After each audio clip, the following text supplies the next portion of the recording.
পশ্চিম এশিয়ার যুদ্ধের জেরে রান্নার গ্যাসের যোগানে যাতে ঘাটতি না পড়ে সেজন্য মঙ্গলবার পানাগড়ের কোটায় সিলিন্ডার নিতে ব্যাপক ভিড় দেখা গেল। দীর্ঘক্ষণ লাইনে দাঁড়িয়ে থেকে সিলিন্ডার পেয়ে যেন যুদ্ধ জয়ের স্বস্তি। তবে অনেককেই দেখা গেল হতাশ হয়ে খালি হাতে ফিরতে। আন্তর্জাতিক পরিস্থিতির প্রভাব এবার পড়তে শুরু করেছে পানাগড়ের গ্যাস বাজারেও।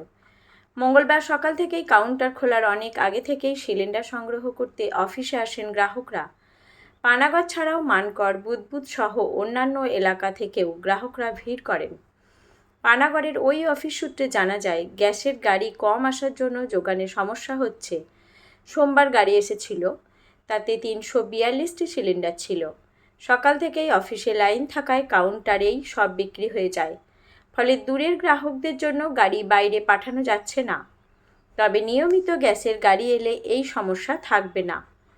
কবে পরিস্থিতি স্বাভাবিক হবে আপাতত সেদিকেই তাকিয়ে গ্রাহকরা।